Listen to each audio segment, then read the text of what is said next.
Mesdames et messieurs, la cour.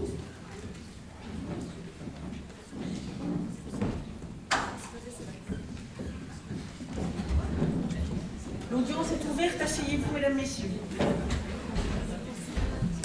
Voilà, je propose que l'on fasse entrer l'accusée, Madame Nadine Daumier. Bonjour, madame. Asseyez-vous. Alors, nous sommes dans cette affaire qui oppose donc Madame Nadine Daumier, qui a 40 ans, à Madame l'avocat général, qui va requérir en cette affaire au nom de l'État belge.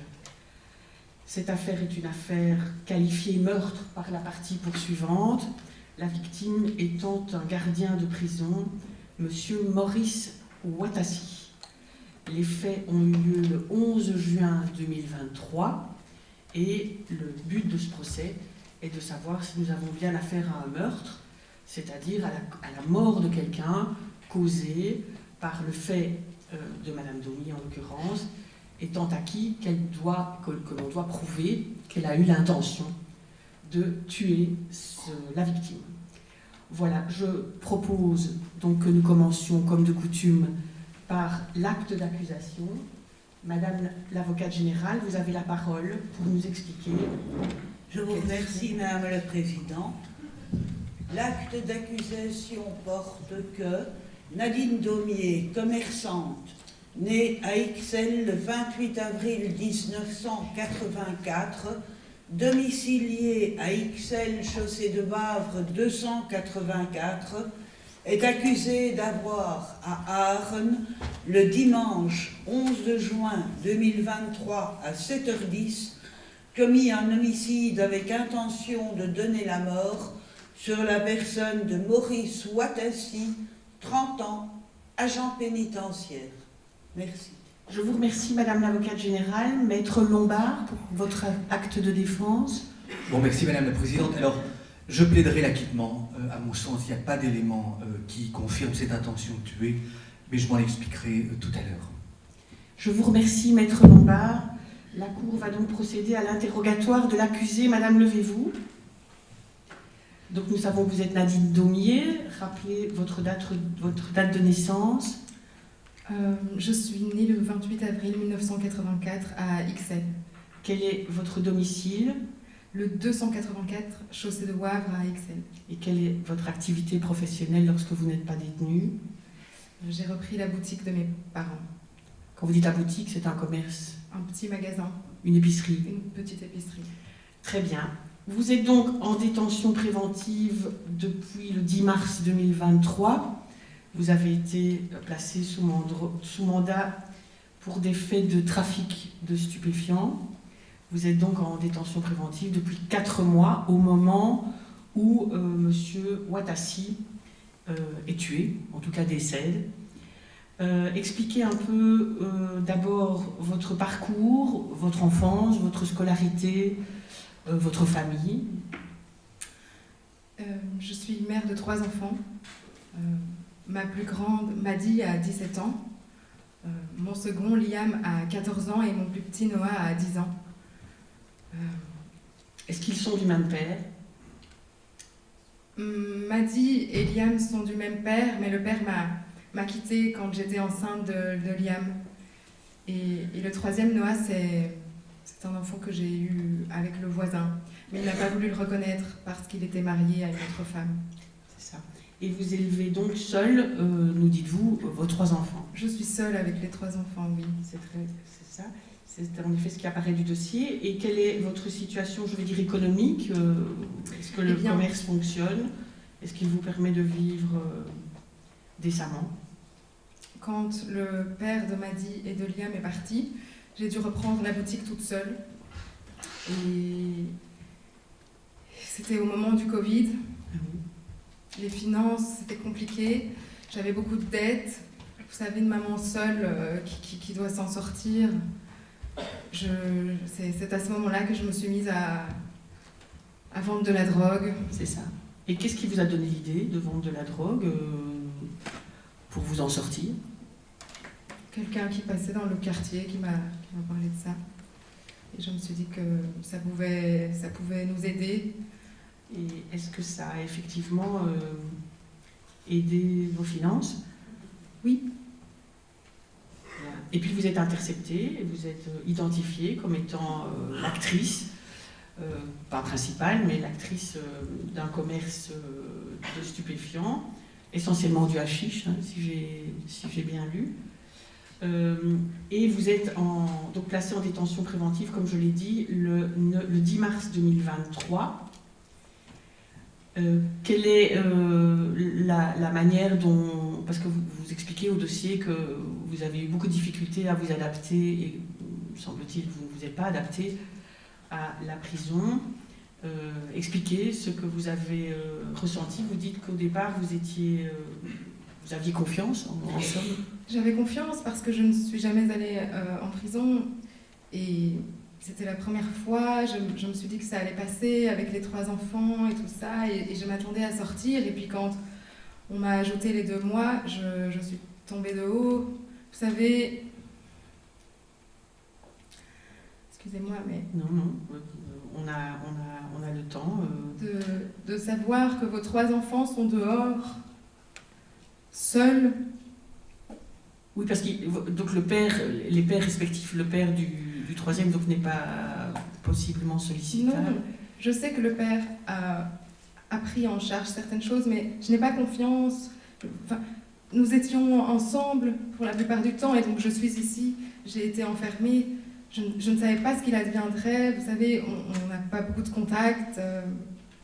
Vous dites au dossier que vous avez été confirmé le 9 juin, donc 2 jours avant les faits, et que vous avez appris que votre mandat était renouvelé, que donc vous restiez en prison pour 2 mois, alors que les autres renouvellements ne portaient que sur 1 mois. Le fait que ça soit pour 2 mois vous a bouleversé? Ça m'a bouleversée. Je m'attendais à sortir. Ça allait être l'anniversaire du plus petit, de Noah. Et je m'attendais à ce qu'on se retrouve, en fait.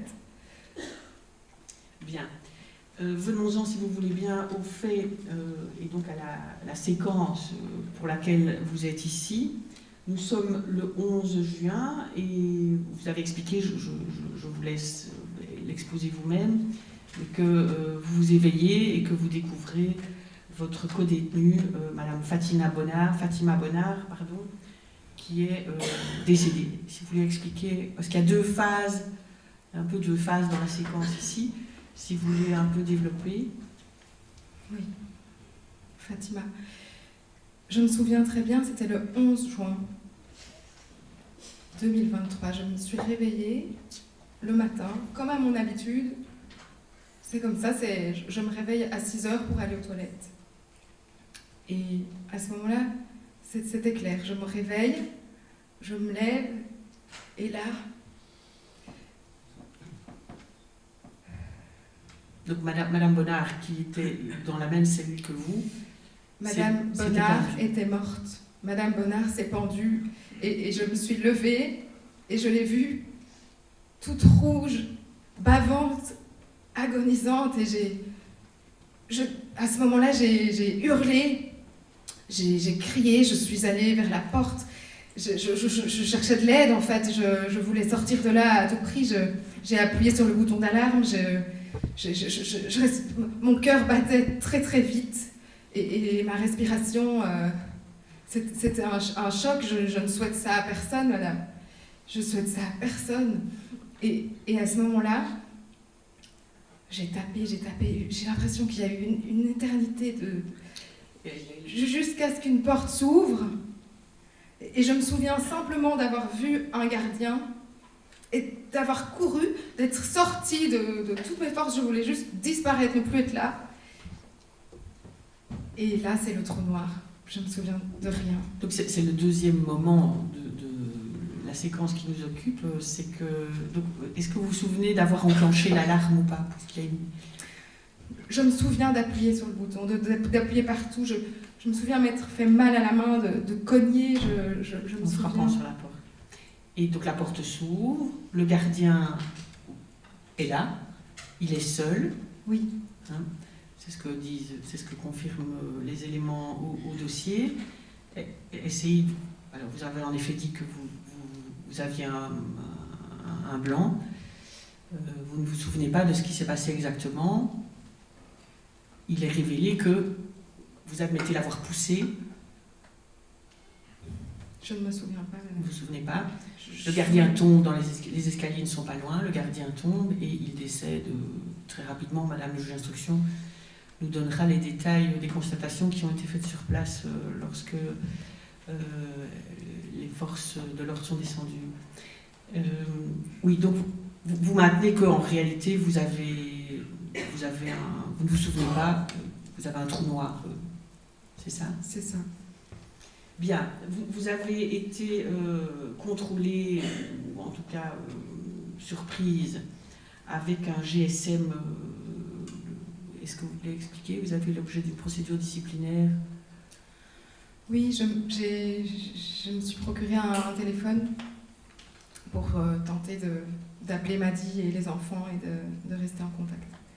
Bien. Je vous remercie, madame. Y a-t-il des questions, madame l'avocate générale? Oui. Une question d'abord, madame, sur votre situation familiale. J'ai cru comprendre, enfin je suis certaine d'avoir compris, que votre ex-mari, monsieur Serge Bontemps, contribuait aux frais du ménage en versant une contribution alimentaire de 250 € par enfant. Est-ce exact? C'est exact. Deuxième question, Madame Daumier, vous avez dit que quand vous vous êtes réveillée, vous avez trouvé Fatima Bonnard agonisante. Est-ce exact? Je ne connais pas bien la définition du terme agonisante, mais en tout cas, elle était en mauvais état. Pardon? Elle était en mauvais état. Avez-vous cru qu'elle était décédée? Elle était décédée. Merci. Merci, madame l'avocate générale. Maître Lombard, avez-vous des questions à faire poser? Oui, Madame la Présidente. Alors, Madame Daumier, en prison, en détention préventive, a-t-elle sollicité l'intervention d'une assistance psychologique? Est-ce qu'elle a eu recours à une psychologue? Et puis, par ailleurs, est-ce que la veille des faits, au soir, a-t-elle consommé du cannabis? C'est les deux questions que je vous demande de poser à l'accusé, Madame. Madame. J'ai fait la demande pour avoir un suivi psychologique, mais je n'ai jamais eu de retour, de réponse. Et il est vrai que le soir, avant, j'ai consommé, j'ai fumé. Vous avez fumé un joint? J'ai fumé un joint. Bien. Ça me calme, ça m'aide à dormir. Votre mari, votre ex-mari, M. Bontemps, payait 250 € par mois par enfant? Oui. Et c'était l'engagement qu'il avait pris ou qu'on lui avait imposé, et il les payait concrètement? Oui. Bien. Avec régularité? Oui. Merci, madame. Asseyez-vous. Voilà. Nous allons passer à l'audition de madame la juge d'instruction. Je demande à madame Delphine Chaud. S'il est approché.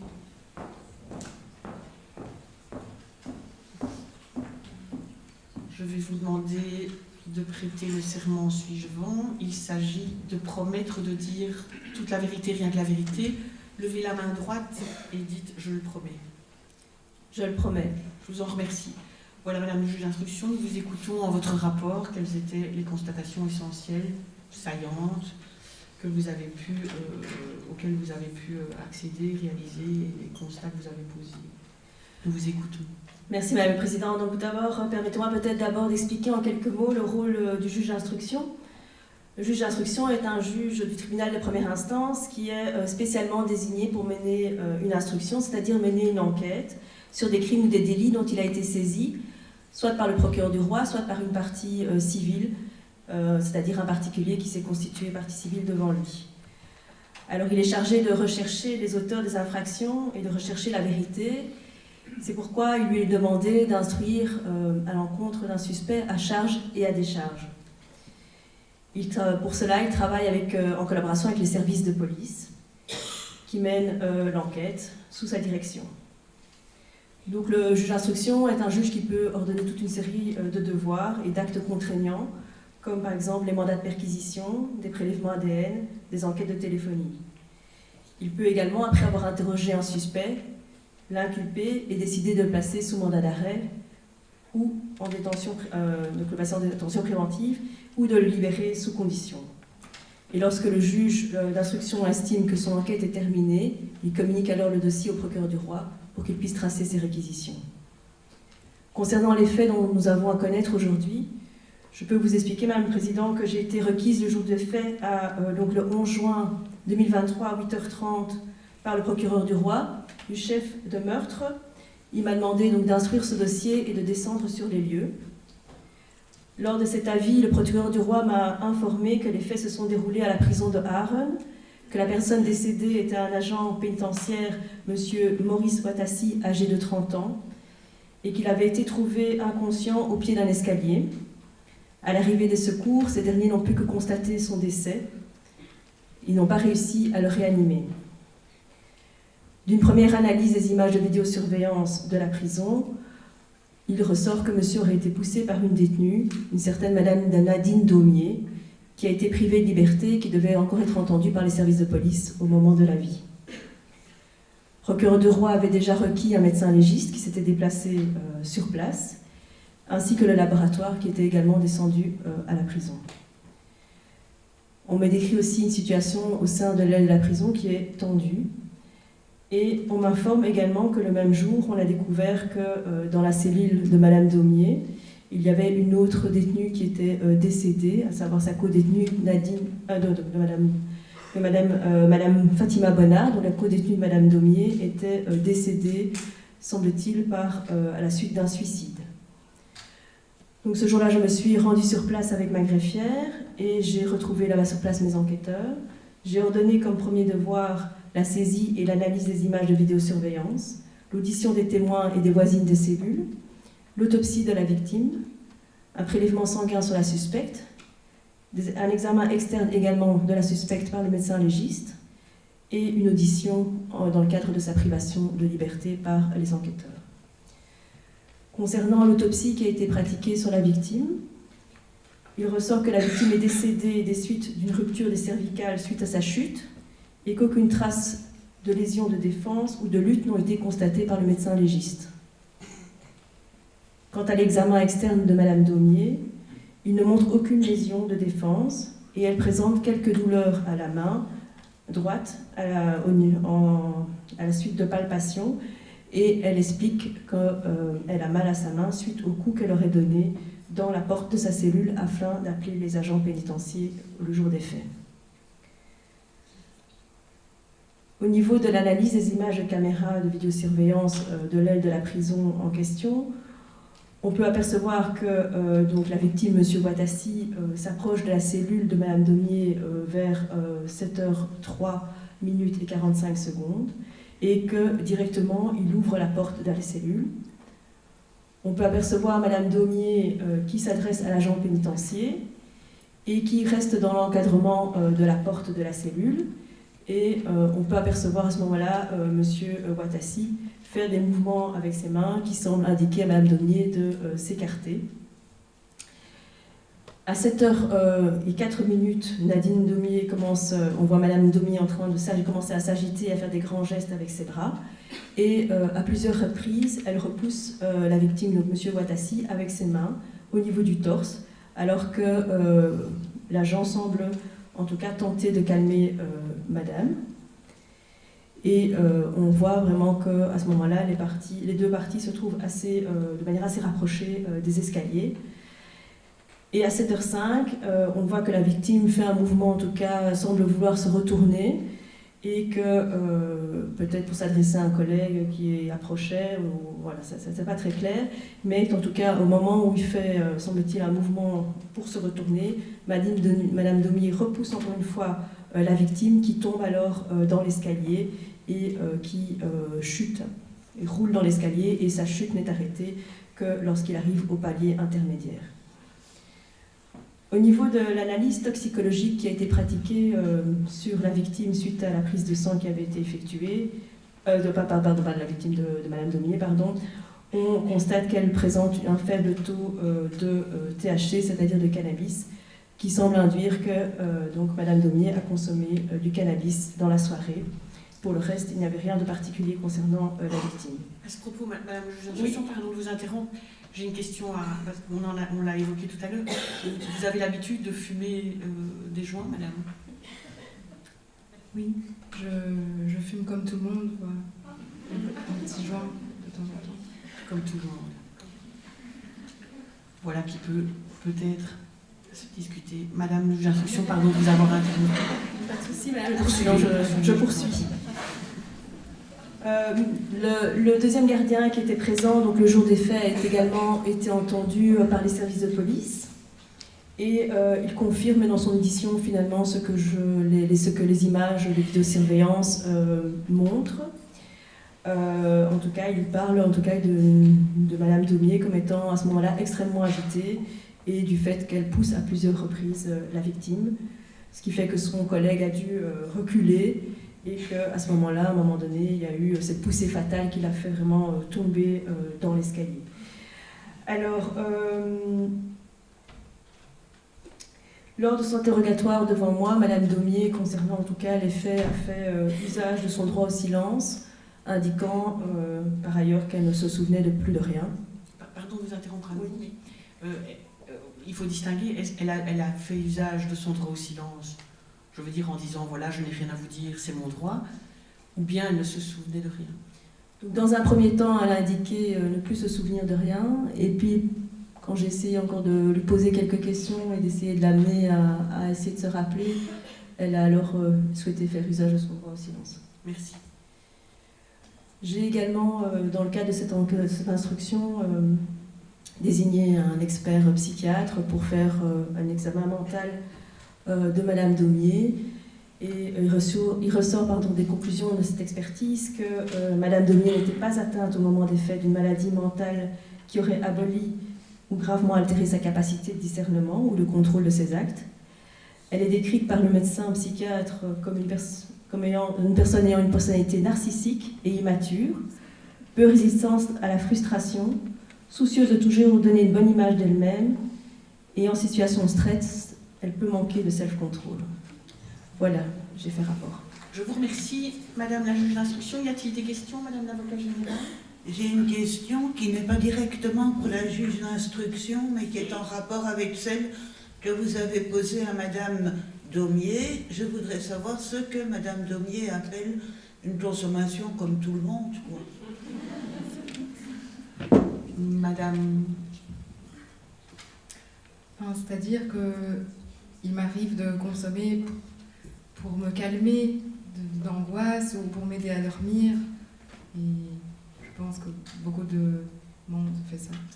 Bien, merci Madame. Madame l'avocat général, d'autres questions? Ça coûte combien?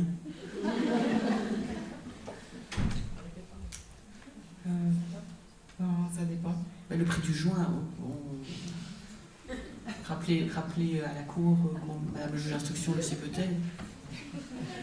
Maître Lombard. Non, mais je pense que cette question, Madame Daumier, ma cliente, y a répondu dans le cadre de l'enquête. Je renvoie Madame l'avocat général au dossier. Voilà, si vous permettez, moi j'ai une question pour Madame le juge d'instruction. Permettez, Madame l'avocat général, vous n'avez pas d'autres questions?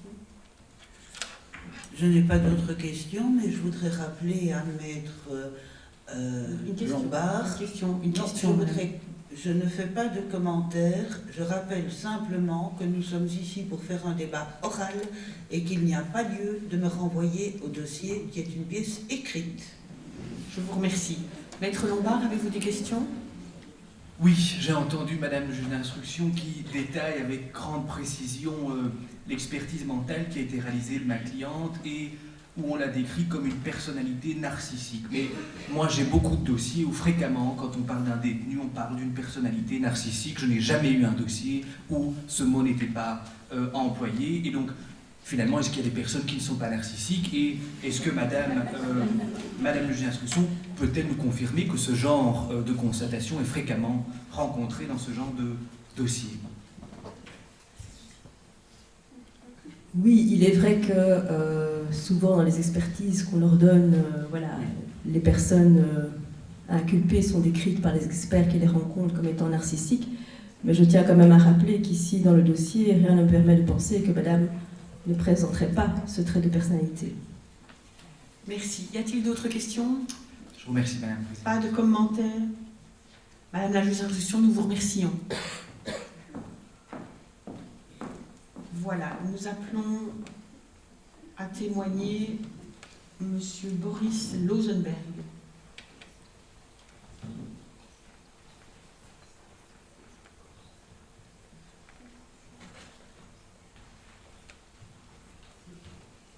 Bonjour monsieur, si vous voulez approcher. Voilà, si vous voulez décliner votre identité, vous êtes Boris Losenberg, quel est votre âge? J'ai 36 ans, je suis agent pénitentiaire. Et vous faites élection de domicile, je suppose, à la prison de Harren. Oui. Voulez-vous prêter le serment suivant qui consiste à promettre de dire toute la vérité, rien que la vérité, levez la main droite et dites je le promets. Je le promets. Je vous en remercie. Eh bien, il y a plusieurs choses qui sont intéressantes dans l'audition que vous avez donnée au dossier.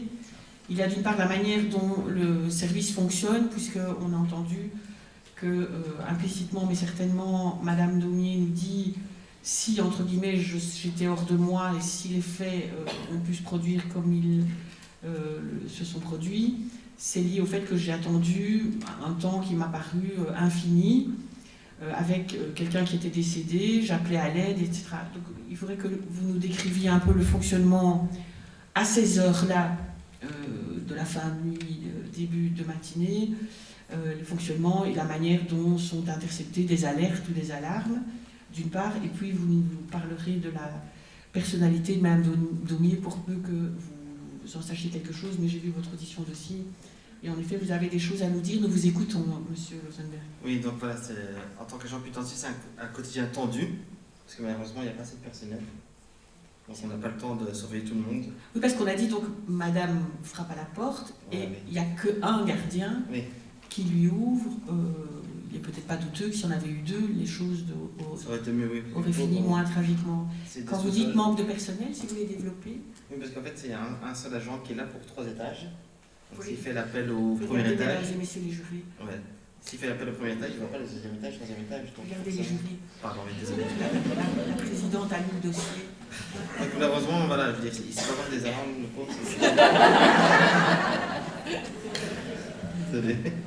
Donc voilà, le pauvre, il ne sait pas voir tout ce qui se passe parce que s'il fait des appels au premier étage, les rez-de-chaussée, troisième, donc malheureusement, il ne sait pas voir ce qui se passe. Il faut préciser que vous avez vu les faits alors que vous n'étiez pas Oui, je suis accompagnant. Oui, je suis arrivé après parce que voilà, le service commence à 6h30, mais chacun vient en fonction de l'heure qu'il arrive. Donc, le premier collègue qui arrive, il fait l'appel, mais après le deuxième qui arrive, il n'est pas là tout le temps, parce que malheureusement, il n'y a pas assez de personnel, donc des fois, il est tout seul. Et donc il y a deux appels. Oui. Expliquez. Il y a un appel, un L'appel de premier nuit. appel. Qui est vers 5h30, c'est un appel visuel, en fonction de ce qui se passe, et puis l'appel de matin, qui là ouvre chaque cellule, avec le guichet, pour voir si la personne est là. Le premier appel, si j'ai bien compris, arrêtez-moi, le premier appel consiste à vérifier que tout le monde est là, Oui. qu'il n'y a pas de disparu ou d'évadé. Oui. Et le deuxième appel consiste à vérifier que tout le monde est vivant. Oui. C'est ça. Donc, alors il y a un gardien qui fait donc il y a 3 étages, et donc le gardien fait le premier appel, c'est ça? Ça, oui. Et puis il fait le deuxième On appel. monte au deuxième, puis au troisième. Et vous le voyez fonctionner. Si on vient tout de suite en même temps que lui, parce qu'on n'arrive pas à voir seulement en même temps que lui. Oui, mais vous dites que vous avez vu les faits. Oui, je suis venu après lui. Où étiez-vous? Moi, je suis venu dans le centre d'OBS, d'observation, pas en même temps que lui, parce que lui, il est arrivé avant. Vous n'avez pas vu les deux appels en Non. continu, c'est ça. Je suis vraiment venu à la fin, parce que voilà, je suis arrivé en retard, par exemple. C'est ça. Et donc ce qui fait que si lors du deuxième appel, ou même lors du premier, quelque chose arrive au troisième, Le collègue ne le voit pas tout de suite, parce qu'il est en tout, au rez-de-chaussée, donc il ne voit pas, c'est des... c'est ça. Des Parlez bien dans le micro qu'on vous entend. Pardon, oui. le problème est là, il y a un manque de personnel pour procéder aux appels. Malheureusement, oui. Ma- Manque de maintenant- formation aussi, parce que Donc maintenant, venons-en aux faits. Qu'est-ce que vous avez vu? ben, j'ai vu le collègue, malheureusement, qui n'était pas assez formé. Et donc, il n'a pas réagi l'alarme parce qu'il n'a pas vu.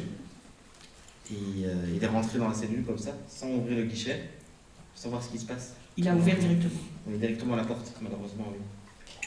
Parce que s'il avait été formé, il aurait ouvert le guichet C'est une Et il base, aurait c'est une demandé- règle d'ouvrir le guichet pour voir ce qui se passe quand on ouvre la porte. et il aurait demandé à madame de se calmer, par exemple, ou il aurait rassuré, que sais-je. Oui, peut-être, on va voir ce qui se passe devant lui, parce qu'on ne sait pas ce qui se passe devant nous, Voir ce qui se malheureusement, passe. oui. Voilà. Et à quoi liez-vous ce problème de formation? Manque de personnel, malheureusement, et on ne forme pas les gens sur place, parce qu'il n'y a pas assez de temps. Donc on engage des personnes qui sont là, qui ont 19 ans, 18 ans, ils ne savent pas comment fonctionne une prison, malheureusement. Et on n'a pas le temps de les former. Non, C'est ça. il n'y a pas assez de personnel pour faire ça, non. Très bien. Et donc, toujours au niveau des faits, vous voyez de votre poste d'observation que votre collègue ouvre la porte, et puis, que voyez-vous? En fait, je vois que l'alarme qui est activée, je l'appelle pour le signaler, mais il n'a pas le temps d'aller tout de suite parce qu'il doit faire l'appel pour tout le monde. Donc le temps qu'il monte, ça prend peut-être 10-15 minutes, ce qui peut être une éternité pour une personne en danger, quoi. C'est ça. Et alors, donc, votre collègue a ouvert la porte, alors qu'il aurait dû juste ouvrir le guichet s'il avait été formé. Et puis, qu'avez-vous vu? J'ai vu Madame Daumier. Noé qui l'a lui sauté dessus, parce qu'elle était, Qui lui a sauté dessus. sauté dessus, oui, elle a un peu poussé en colère, en cri, et il n'a pas trop réagi, et elle a poussé dans l'escalier, quoi. Elle l'a poussé dans les escaliers, et là, vous l'avez Malheureusement, vu inerte. oui. Il n'a pas su agir parce que c'était direct, malheureusement. Bien. Venons-en maintenant, si vous n'avez rien à ajouter sur ce point-là. Venons. Oui, je vous en prie, vous êtes là pour... Heureusement, le collègue n'était pas assez formé, donc il a ouvert la porte par réflexe, parce que j'ai dit qu'il y avait une alarme. Et donc, il a ouvert la porte. Et voilà, je veux dire, quelqu'un qui est en colère, qui est en danger, peu importe si c'est un homme ou une femme, forcément, elle a su le pousser facilement, quoi. Très bien. Alors, parlons de Madame Daumier. Vous l'avez observé, enfin, c'est une détenue que vous avez fréquentée en tant que gardien. Quel type de détenue était-elle? C'était une détenue modèle, elle travaillait à l'atelier, aucun souci. Mais malheureusement, à partir du mois de juin, elle a eu son maintien en mandat d'arrêt, 2 mois de congé pour l'été. Et là, elle a pété un câble, parce que voilà, elle pensait à ses enfants, mais voilà, malheureusement, on ne décide pas ce que fait la justice. Donc nous, on est là pour... Vous l'avez vue changer oui, lorsqu'elle a été renouvelée pour 2 mois. oui. Elle a Est-ce fait que c'est- vraiment- Pardon, allez-y. Elle a vraiment changé d'attitude, elle était vraiment très perturbée, très agitée, parce qu'elle pensait que tout le monde était coupable, même nous, les agents.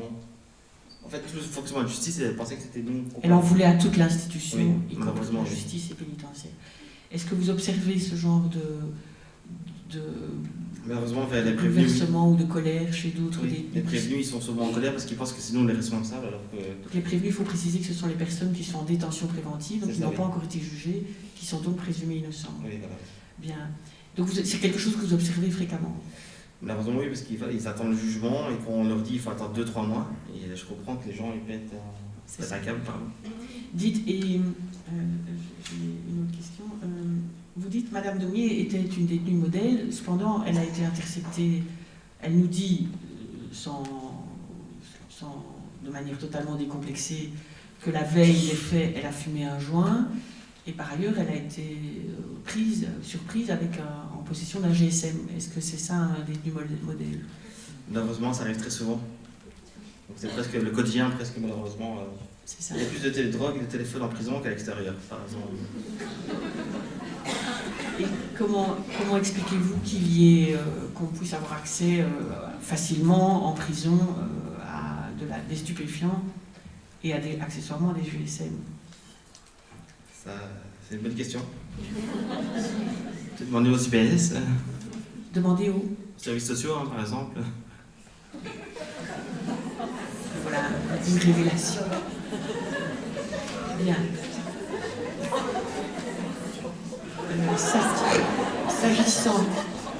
S'agissant toujours de Madame Daumier, Qu'avez-vous encore à nous dire? Elle était très exemplaire, elle travaillait très bien. Malheureusement, l'histoire de prolonger sa détention a C'est ça. fait basculement. Et sur ses rapports avec sa codétenue? Franchement, elle a aidé, elle a canalisé. Franchement, elle était... La codétenue était signalée comme ayant des tendances suicidaires. Oui, justement, ils se sont un peu accordés pour essayer de accorder des choses entre eux. Ils s'aidaient entre eux mutuellement, malheureusement. On les met à deux Oui, pour aider, voilà. pour qu'il y ait une solidarité, Oui, voilà. des relations. Après, c'est une surveillance un peu entre détenus, quoi. Et il y a une surveillance entre détenus. C'est ça. Très bien. Avez-vous quelque chose à ajouter? Non, malheureusement, je veux dire, on aurait essayé d'aider, mais manque de formation, manque de temps, manque de personnel, donc on n'a pas le temps de surveiller tout le monde. On n'a pas le temps de... Voilà, je dirais, S2, c'est 15 minutes par personne. S2, c'est Surveillance particulière. pour les personnes qui ont des tendances suicidaires. Suicidaire, voilà. Je veux dire, malheureusement, si on est tout seul dans une aile où il y a 30 personnes, C'est ça. J'ai vu, personne ne dans, surveille ça. Quoi. j'ai vu dans le dossier qu'il y avait un gardien pour 100 détenus la nuit. La nuit, oui, c'est ça. C'est un gardien pour 100 détenus, c'est bien ça. Et La journée, c'est un gardien pour 30 détenus, donc c'est compliqué aussi. Hein, C'est surveiller ça. tout le monde. il y a beaucoup de suicides en prison, vous avez les chiffres? Je ne connais pas les chiffres actuellement, mais je On savais les que... demandera à Madame la directrice, C'est beaucoup, oui, malheureusement. qui va témoigner également tout à l'heure. Oui. Et donc, je vous demande s'il y a beaucoup de suicides en prison. Je vais maintenant vous demander. Il y en a beaucoup à Rennes, ça c'est vrai. Par Il y a rapport aux beaucoup- autres prisons, Il y a il y beaucoup de a plus suicides. à Rennes qu'ailleurs. Bien. Et y a-t-il beaucoup de... Alors ici, la question de savoir si c'est une agression délibérée et intentionnelle est discutée, évidemment, de part et d'autre. Mais y a-t-il des agressions et des tensions qui mettent en danger la vie ou la sécurité des gardiens? Oui, malheureusement, oui, parce que beaucoup de gens sont sous étrangers, en prévention, donc ils sont plus agressifs parce ils attendent leur jugement, donc forcément, c'est plus compliqué. C'est ça. Est-ce que vous confirmez que l'alarme a été enclenchée?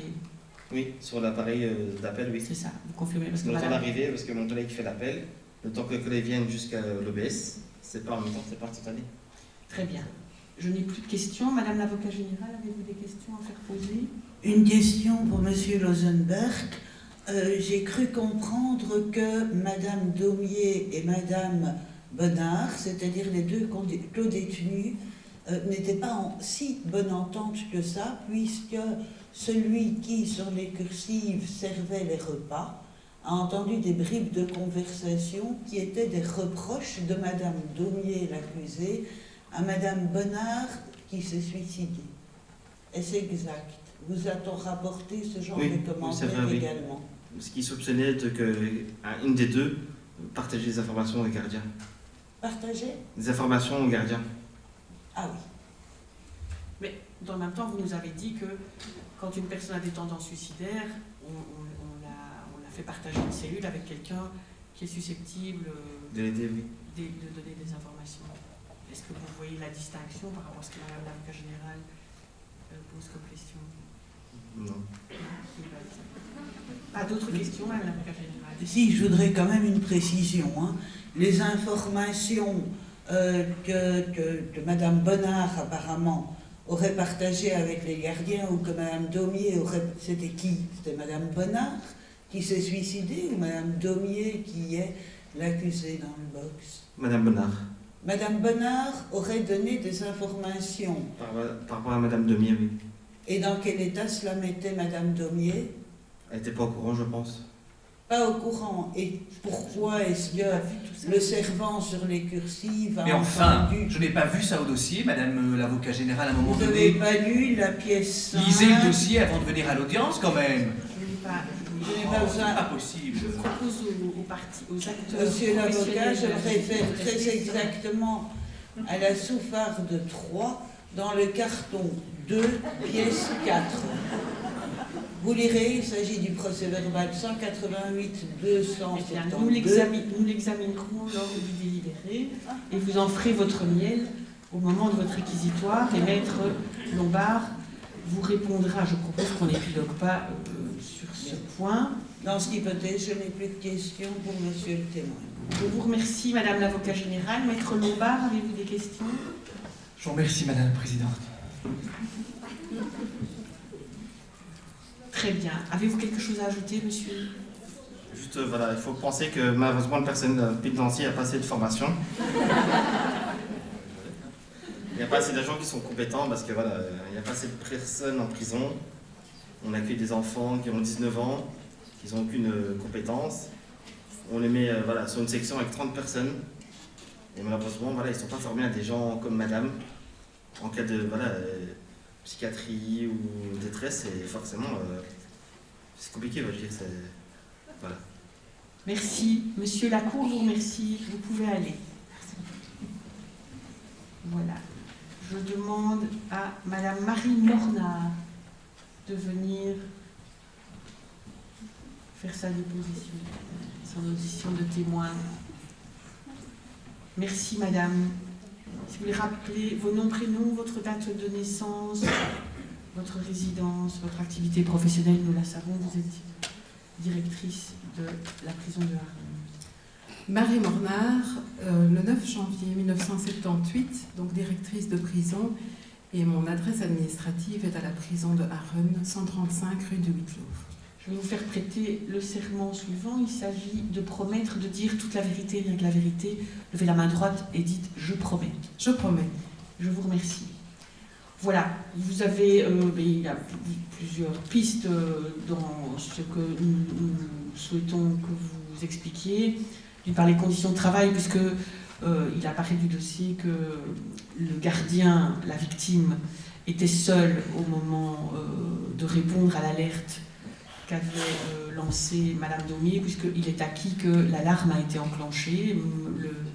Votre Monsieur Boris Lanzauber, qui est gardien dans votre prison, l'a confirmé, et c'est manifestement un élément matériel qui ne fait pas discussion. Et donc il était seul, et des explications que nous avons, c'est ça n'est pas rien, en somme, de faire le tour des 3 étages, le premier appel du matin, et puis le deuxième appel. Si vous voulez nous parler un peu des conditions de travail, et qui nécessairement influencent les conditions de détention. Oui, bien sûr. Tout d'abord, je voudrais peut-être revenir par rapport à la formation du personnel. Donc, le témoin précédent a expliqué effectivement que le personnel manquait de formation. Je voudrais juste vous préciser, Madame la Présidente, qu'il y a une formation qui est prévue pour le personnel, une formation de base qui est prévue pour toute personne travaillant en prison et a fortiori pour le personnel pénitentiaire. Mais malheureusement, vu le turnover du personnel en prison, et particulièrement à Bruxelles, les personnes n'ont pas l'occasion de suivre cette formation avant d'arriver sur leur lieu de travail. Et donc, dans un premier temps, chacun apprend le travail par les pairs, donc c'est les autres agents qui apprennent finalement les tâches à effectuer. Par rapport à votre question relative à l'appel et au contrôle des agents, comme je pense vous l'avez déjà évoqué avec le témoin précédent, pendant le service de nuit, il y a vraiment un effectif réduit qui fait que le contrôle des détenus est relatif. Il s'agit beaucoup de rondes auditives, donc on vérifie qu'il n'y a pas d'incident. Et puis le contrôle visuel arrive alors plus le matin. Donc effectivement, il y a à la prison de Harren un bloc, une unité de vie comporte 3 niveaux différents, 3 étages. Si vous voulez, un rez-de-chaussée, le premier étage, le deuxième étage, et l'agent va d'un niveau à l'autre pour pouvoir faire le contrôle. Je ne sais pas si j'ai répondu à votre question. Oui, très bien. Il est question aussi, la victime, au lieu d'ouvrir le guichet et de regarder ce qui se passe avant d'ouvrir et peut-être de risquer sa sécurité et sa vie, donc il a ouvert directement. C'est une question de formation? Oui, effectivement, en formation, on apprend qu'il faut vérifier, donc soulever l'œilleton, donc soulever le guichet pour regarder à l'intérieur de la cellule pour voir s'il n'y a rien d'anormal avant de rentrer, pour éviter toute agression du personnel qui rentrait et que quelqu'un serait derrière la porte. Il faut préciser aussi, c'est anecdotique, mais enfin c'est assez incroyable, c'est que le guichet est situé à une hauteur de combien?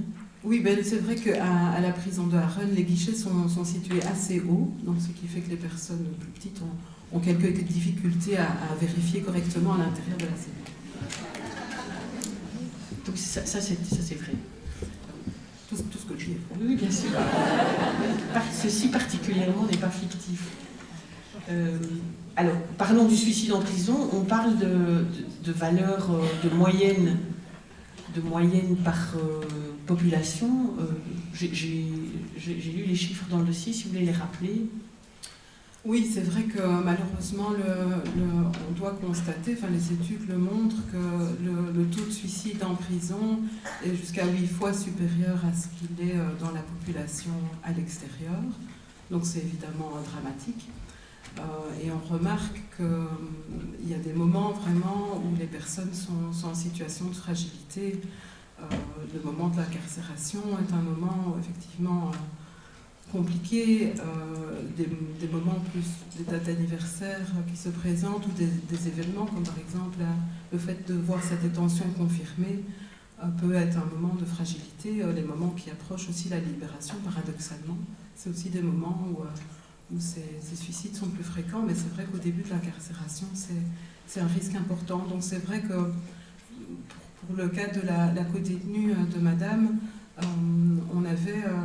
Elle était signalée. Elle était signalée effectivement comme suicidaire de par ses observations, de par son histoire personnelle et de sa situation actuelle en prison, de sa situation familiale également.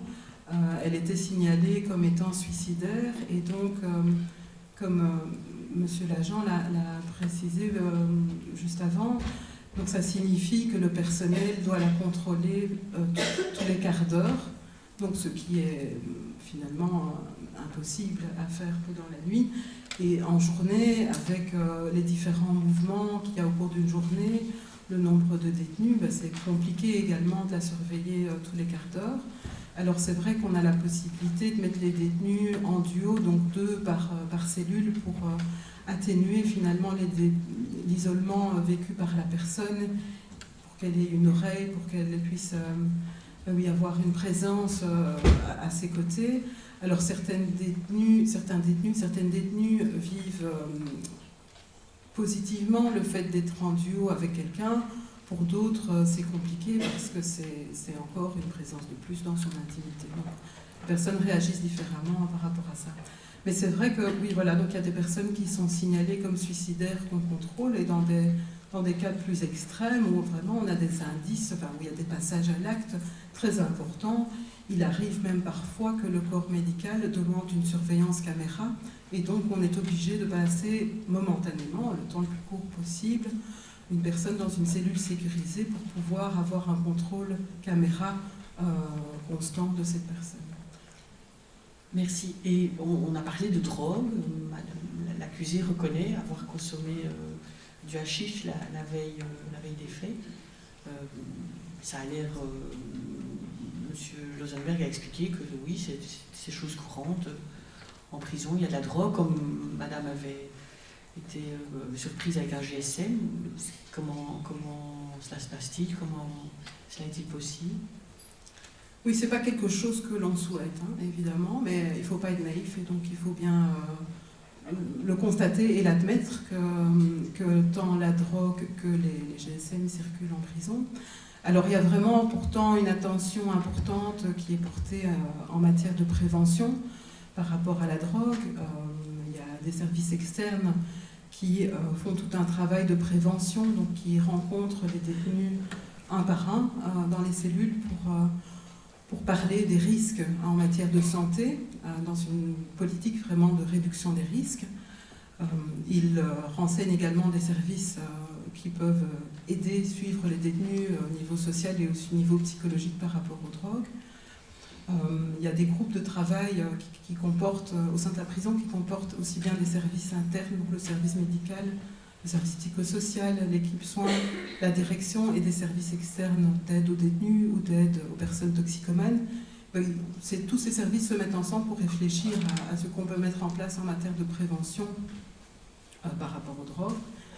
Et puis alors, il y a également plutôt l'aspect répressif. Donc de temps en temps, il y a des contrôles on fait venir la police avec des chiens pour pouvoir contrôler les lieux occupés par les détenus, les cellules, mais aussi certains lieux communs, ou contrôler certaines personnes, donc des chiens qui contrôlent plus les personnes et des chiens qui contrôlent plus les lieux.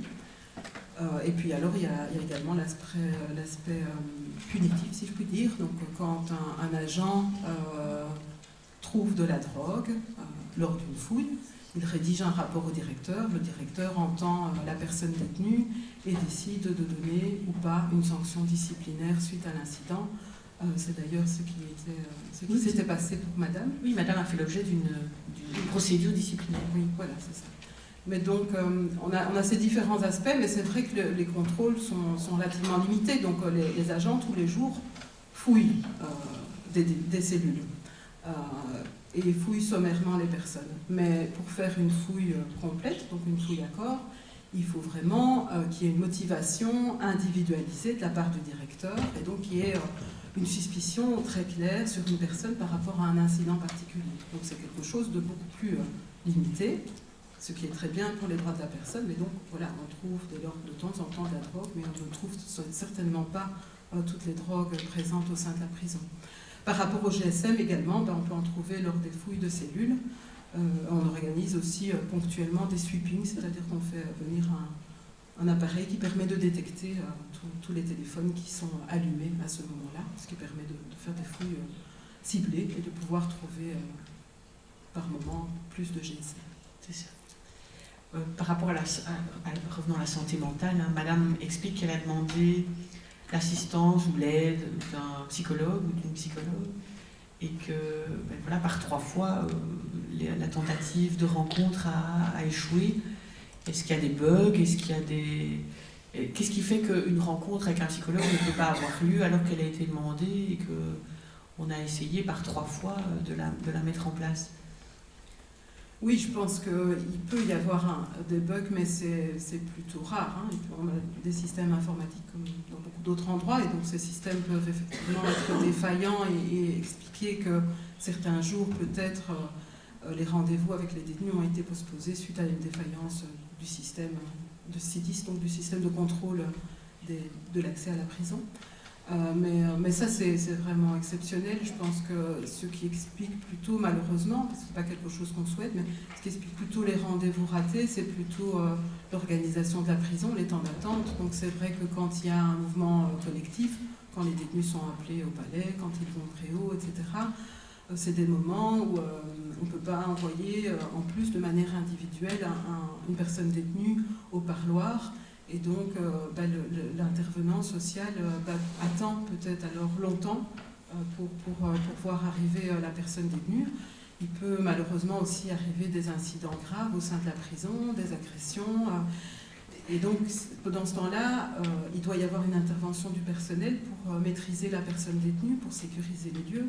Et ce qui fait que la prison est, si vous voulez, en quelque sorte bloquée pendant un certain temps. Et donc, l'intervenant qui souhaite rencontrer 3 ou 4 personnes sur la matinée, finalement on arrive peut-être à en voir qu'une ou 2 parce qu'il y a eu ces différents incidents qui ont retardé l'acheminement des détenus jusqu'au lieu de consultation. C'est ça. Je vous remercie, madame. Personnellement, je n'ai plus de questions. Madame l'avocate générale, J'en ai une. L'agent pénitentiaire qui vous a précédé, madame, nous a dit qu'il pouvait y avoir un jeune gardien de 19 ans pour surveiller 30 détenus. Et c'est exact. Oui, c'est exact. Et parmi ces 30 détenus, j'imagine qu'il n'est pas rare de trouver des gros bras. Enfin, ce qu'on appelle des gros bras. Oui, c'est exact. Ce qui veut dire que le gardien de 19 ans qui vient du nez duquel sortirait peut-être encore du lait de sa mère, se retrouve face à des types avertis, aguerris et qui savent ce qu'ils veulent. Est-ce qu'il n'y a pas là un danger potentiel? Oui. Mais donc c'est vrai que quand les personnes arrivent au sein de la prison, elles sont mises dans une unité de vie avec les détenus entrants. Donc on ne trie pas, si vous voulez, les personnes Oui. détenues en fonction des faits repris dans le mandat d'arrêt. Et on ne trie pas non plus les personnes en fonction du fait qu'elles sont primo-délinquantes ou qu'elles sont habituées finalement à venir en prison. Donc il peut effectivement y avoir, comme vous dites, des gros bras avec d'autres détenus qui sont là pour la première fois dans une même unité. Maintenant, quand les personnes ont vraiment des indices sérieux, parfois il peut y avoir des mesures de sécurité, mais c'est vraiment des cas tout à fait extrêmes. J'imagine, mais c'est parce que M. Losenberg, qui vous a précédé, expliquait que les services externes pouvaient éventuellement faire entrer des GSM en prison, mais j'imagine qu'il faut élargir ce cercle à certainement les très jeunes gardiens non formés face à des malfrats qui sont aguerris. Mais toute entrée en prison est un risque potentiel, enfin un risque en cette matière, oui, parce qu'elle apporte beaucoup de choses positives.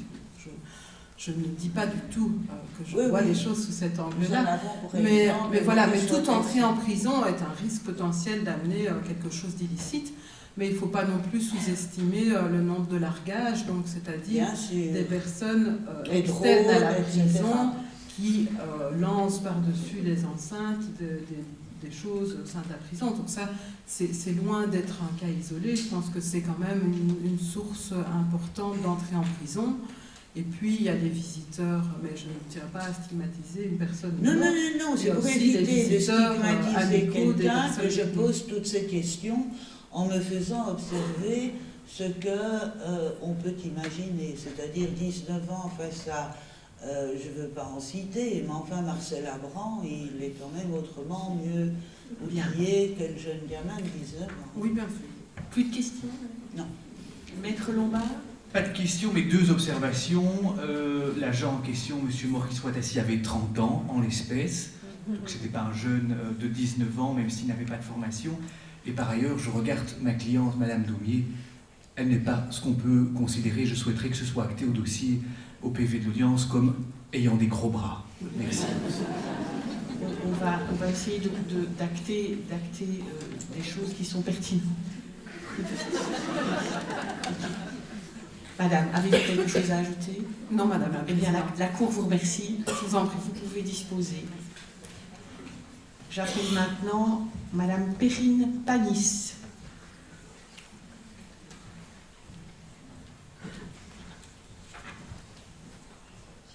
Bonjour Madame. Si vous voulez décliner votre identité, votre âge, votre profession, nous la connaissons, vous êtes psychologue, mais si vous voulez l'inscrire dans le cadre dans lequel vous travaillez.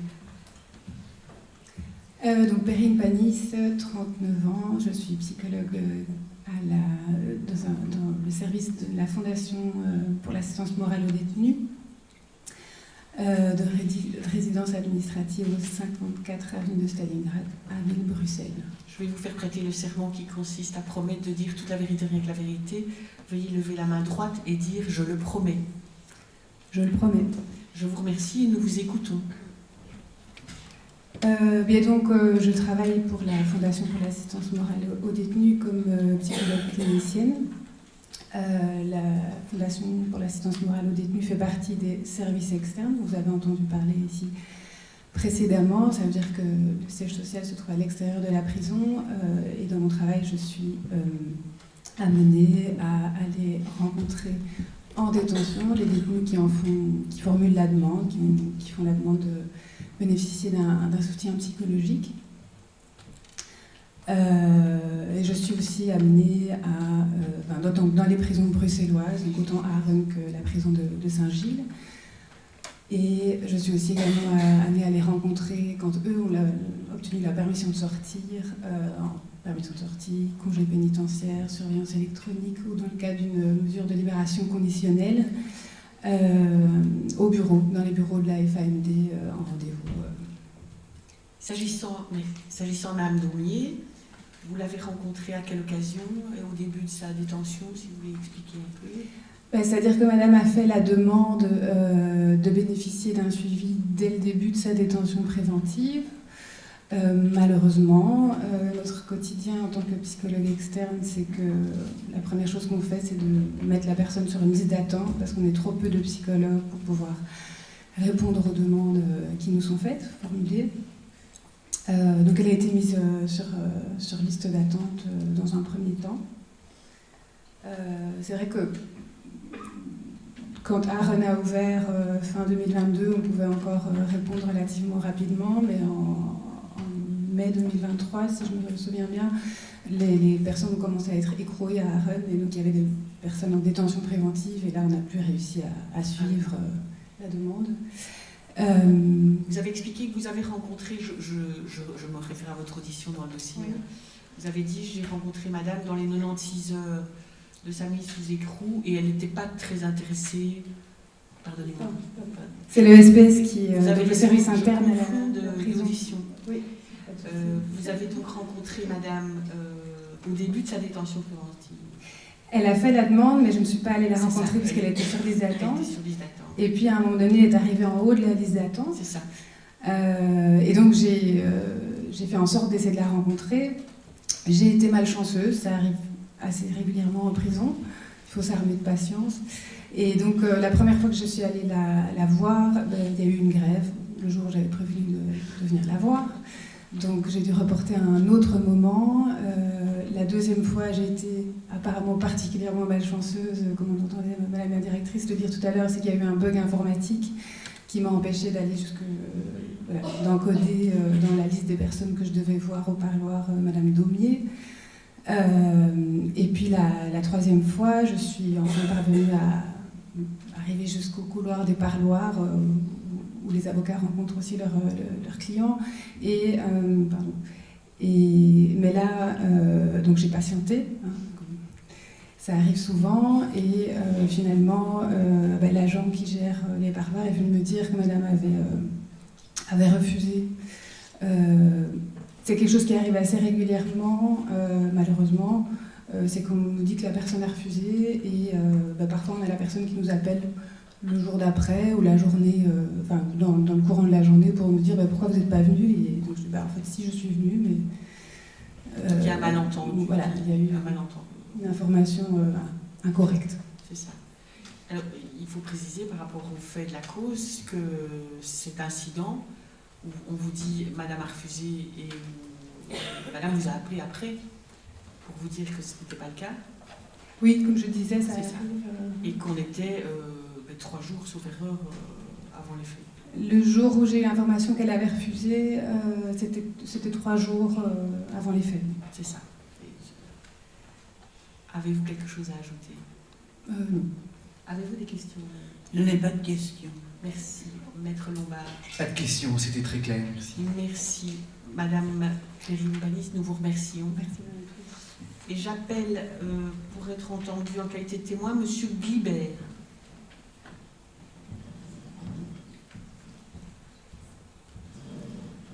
Approchez, monsieur. Merci d'avoir patienté. Merci à vous.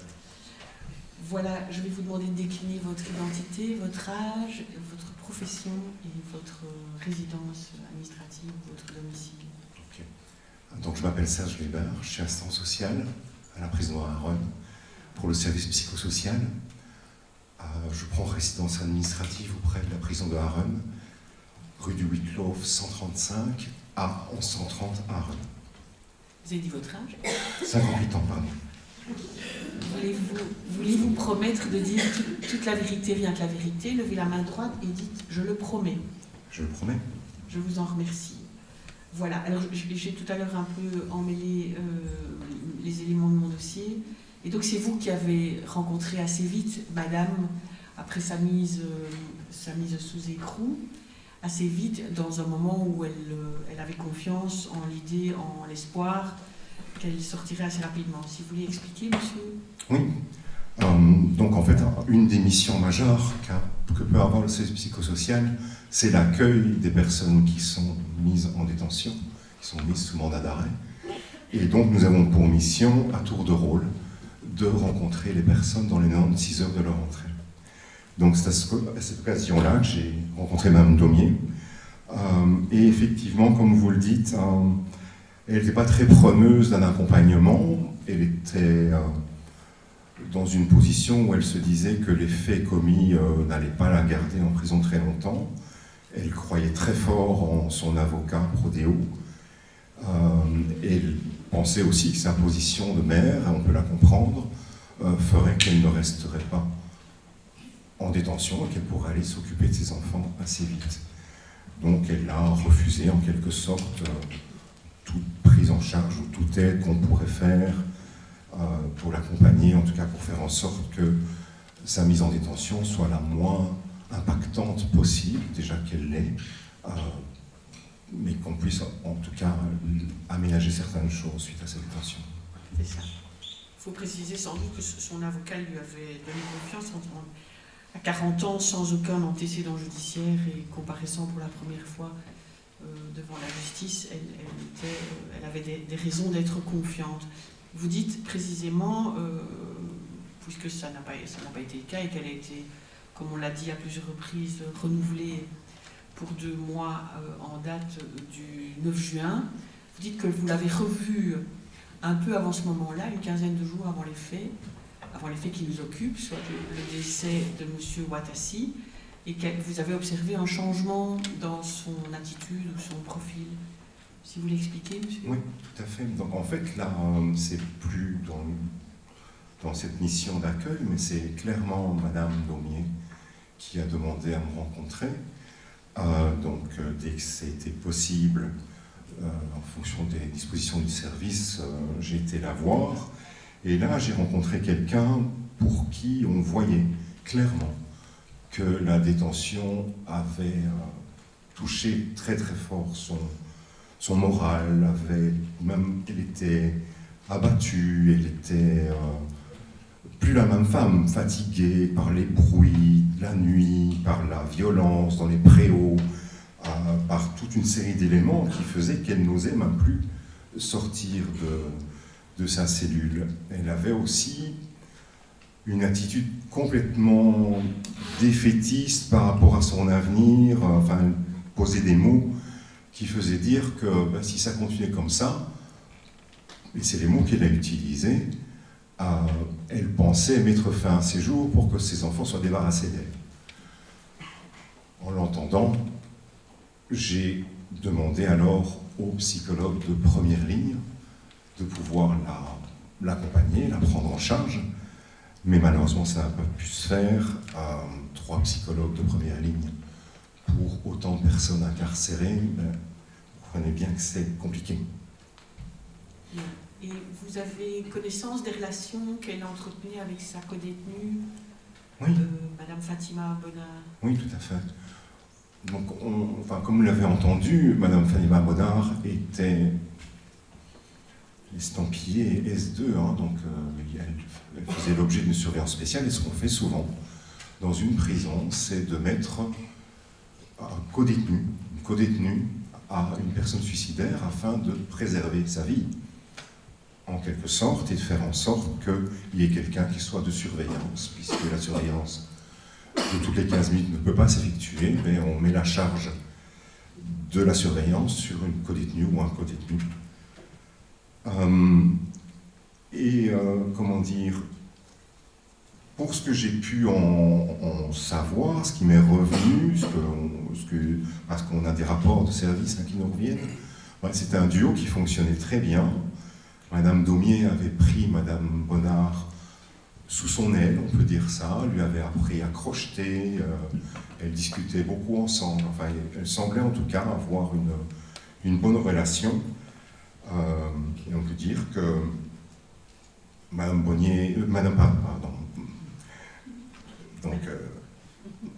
Daumier, excusez-moi, était particulièrement petit soin, mais elle était l'une pour l'autre.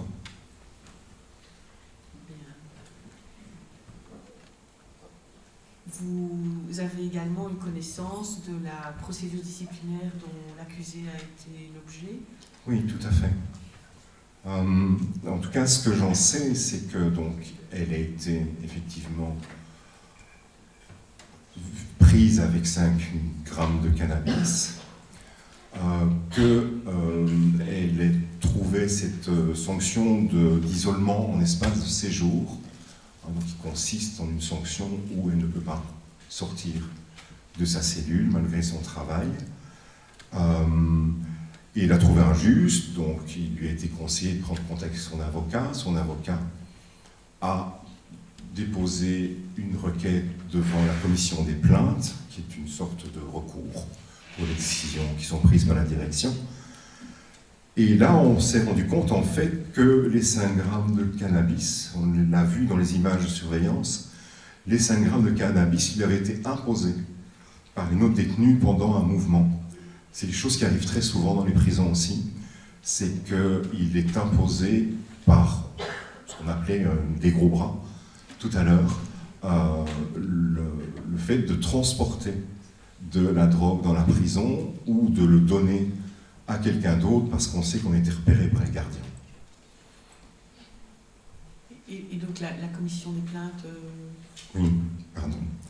La commission des plaintes a donc donné entièrement raison à Madame Daumier et à son conseil et a prévu comme dédommagement qu'elle puisse recevoir du tabac, ce qui, jusqu'à ce jour, à mon avis, n'a pas encore pu se faire. C'est ça. Et donc il est fréquent qu'on ait des compensations quand... Oui, tant que c'est pas de l'argent, c'est possible, oui, là. Quand on a été en quelque sorte poursuivi disciplinairement et que les faits pour lesquels les faits qui sont reprochés ne sont pas avérés, on reçoit une sorte de dédommagement. Oui. C'est une coutume en prison ou c'est un... C'est pas une coutume, c'est ce qui est prévu dans le droit de plainte. C'est prévu dans les droits du détenu. Dans le droit de plainte, oui. Allez. De la loi de principe. Très bien. Monsieur, avez-vous quelque chose à ajouter? Non, merci. Madame l'avocat général, avez-vous des questions? Oui, une question, Madame le Président. Je voudrais savoir si, à la connaissance du témoin, il est facile pour un codétenu ou une codétenue d'accueillir dans sa cellule quelqu'un qu'il sait être suicidaire. Pardon. Donc j'ai demandé s'il était facile, par exemple, pour mettre des noms sur les mots, s'il était facile pour Madame Daumier ou n'importe laquelle de ses semblables d'accueillir en duo dans sa cellule quelqu'un comme Fatima Bonnard, réputée suicidaire. C'est toujours un calcul difficile, évidemment, de pouvoir mettre ensemble des gens Non, dans mais toutes les situations. l'effet psychologique sur la personne qui se trouve, celle qui n'est pas suicidaire au départ, Oui, oui. d'avoir 22 heures sur 24 quelqu'un de suicidaire à côté d'elle, ou de lui. Donc, comme je disais, Je voulais le savoir choix ce que vous est avez pu difficile, mais le remarquer. choix... Pardon. Ce que vous Je avez voudrais pu savoir ce que vous avez pu remarquer dans la pratique comme réaction. Mais la plupart du temps, les agents pénitentiaires connaissent bien les personnes qui les accompagnent et choisissent de manière adéquate le duo, les personnes qui vont s'accorder. C'est comme ça que ça se passe. Il peut y avoir des... Ici, ça s'est bien passé. Ici, ça s'est bien passé. Ça pourrait mal se passer, mais heureusement, le fait que les agents connaissent... voilà. Avez-vous d'autres questions? Non, merci. Je vous remercie, Madame l'avocat générale. Maître Bastien Lombard, avez-vous quelque chose? Avez-vous une question? Pas de question, Madame la Présidente. Je vous remercie. Monsieur, si vous n'avez rien à ajouter, la Cour vous remercie. Je vous remercie aussi. Et vous pouvez disposer. Voilà, mesdames et messieurs les jurés, qui clôture le moment du procès qu'on appelle l'instruction, à savoir que nous vous avons exposé tous les éléments que les uns et les autres, acteurs de l'enquête ou intervenants dans le cadre de la prison, ont pu observer et ont analysé devant vous. Il nous reste un deuxième moment, celui des explications réquisitoires et plaidoiries. La parole est à Madame l'avocat général en son réquisitoire. Je vous remercie, Madame la Présidente. Les fêtes sont du dimanche 11 juin 2023. Au matin de ce dimanche-là, ce sont les cloches de la mort qui sonnent pour Maurice Ouattati, 30 ans. Oui, Nadine Daumier a volontairement porté la mort. Oui, sans sa fureur destructrice, les enfants de Maurice Ouattati ne seraient pas orphelins. Ryan, 6 ans, et Nour, 2 ans, Nour, la lumière, celle des yeux de son père qui s'est éteinte à jamais. Maurice Ouattasi, c'était un nouveau dans la prison. Il montrait trop son envie d'humaniser. Il ne sera plus là pour prouver qu'on peut apporter un brin de bienveillance et de compassion. Tout ira à l'électronique et sera géré de l'observatoire cellulaire, cette espèce de fortin bourré d'écrans d'où tous les mouvements sont commandés. C'est ce don de soi que Nadine Daumier a voulu éliminer dans l'œuf. La vérité a ses droits. Nadine Daumier, 40 ans, est loin d'être une mère affectueuse. Certes, elle est seule avec 3 enfants, mais ces enfants, c'est elle qui en a voulu la responsabilité. Madi, l'aîné de 17 ans, enfant de Serge Bontemps. Liam, le deuxième de 14 ans, dont la paternité a été assumée par Serge Bontemps, qui n'en pouvait plus des reproches de son épouse, parce que l'épicerie dont elle avait hérité de ses parents avec l'habitation ne la rendait pas riche. Il est parti, mais contribue au ménage, elle a bien voulu le dire sur question de ma part, 250 € par enfant et par mois. Son droit de visite, les enfants montés par leur mère le lui refusent. Quant au troisième de Nadine Daumier, Noah, 10 ans, né après le divorce avec Serge Bontemps, il ressemble au voisin dont il porte le prénom. C'est tout ce qu'elle lui a donné de son père supposé, puisqu'elle n'a jamais entamé les démarches de reconnaissance. Cet enfant, elle l'a laissé sans père. C'est cela, une femme responsable. On voudra sans doute vous faire croire que Nadine Daumier est une victime de la vie, mais en quoi? On la connaissait bien à l'antenne Croix-Rouge de l'autre côté de la place. Elle y recevait le plus beau linge, le meilleur colis alimentaire, parce que les gestionnaires de l'antenne Croix-Rouge se laissaient prendre à son air ingénu de pauvresse.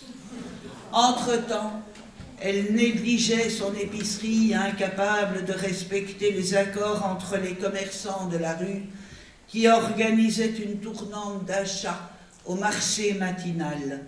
Incapable était-elle de se lever à l'aube une fois par semaine. Les dettes se sont accumulées et elle n'en aurait pas été responsable. En fait, elle se complaisait dans une consommation comme tout le monde. C'est-à-dire, elle se complaisait dans le rêve frelaté de la défonce, j'ose le dire, et au moment du Covid, début 2020, l'épicerie n'était plus qu'un camouflage. Un juteux commerce se pratiquait en arrière-boutique, la vente des stupéfiants dont les enfants étaient témoins. Pas qu'ils se droguaient ou qu'ils étaient drogués, mais ils participaient parce qu'elle leur a appris comment dissimuler la came dont le prix allait à ses seuls caprices.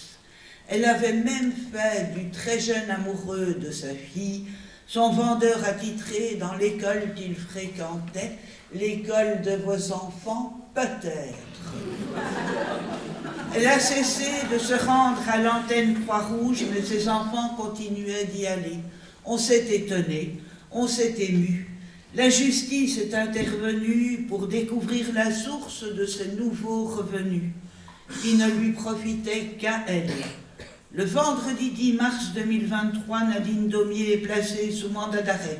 Certes, la désintoxication à marche forcée en prison peut taper sur les nerfs, mais à certains moments, c'est cela ou l'overdose. Et surtout, il faut stopper immédiatement les conséquences sociales de la vente des stupéfiants. Ici, il s'agit de l'utilisation des enfants. Le mercredi 15 mars, le mandat d'arrêt de Nadine Daumier est confirmé et elle apprend que son ex-mari a pris les 3 enfants en charge. Il n'a pas voulu séparer la fratrie. Et s'il récupérait l'affection des enfants, qu'à force, elle lui avait enlevé. Elle s'est procuré un GSM, elle vous l'a dit, mais il faut savoir que c'est à la fois par la découverte du GSM et des 5 grammes de cannabis, et c'est pour cela qu'elle a été placée en cellule d'isolement. Donc, en annulant complètement, j'ose le dire, la décision, la sanction et en donnant une compensation à Nadine Daumier, la commission des plaintes a sanctionné et annulé une décision qui n'était pas nécessairement injuste. Elle en a fait sa fierté d'avoir gagné quelque chose. On vous a dit qu'elle ne l'avait pas eu. Finalement, la justice est où dans cette affaire?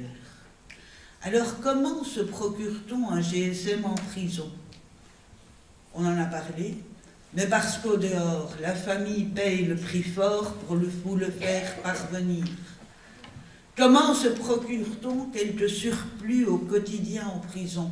C'est pas le Club Med tout compris au inclusif, hein?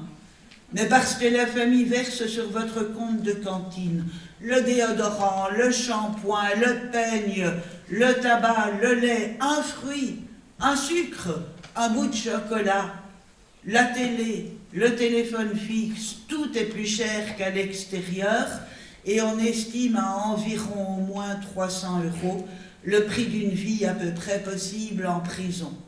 Et ce n'est pas le travail qui va permettre ce montant. Alors, pardon, ce n'est pas le travail qui va permettre de gagner ce montant. Pourquoi croyez-vous que le privé investisse dans les prisons, les PPP, partenariats public-privé? Pas par charité, hein, parce que c'est un business qui rapporte.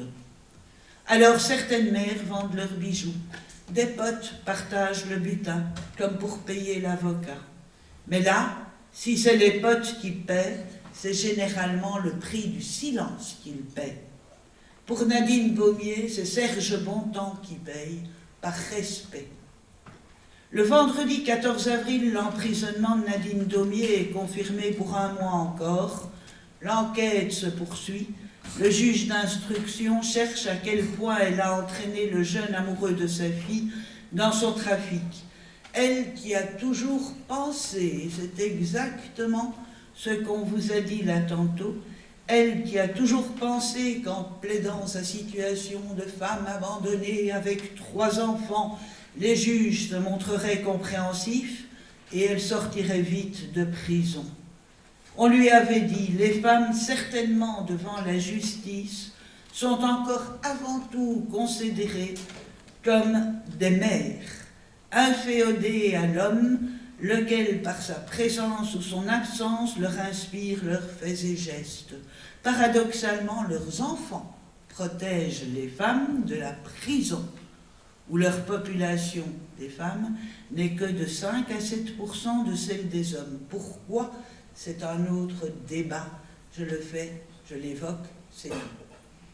Le vendredi 12 mai, l'emprisonnement de Nadine Daumier est confirmé pour un 3e mois. C'est également le sort de Fatima Bonnard, âgée de 28 ans, quand elle intègre la cellule de Madame Daumier.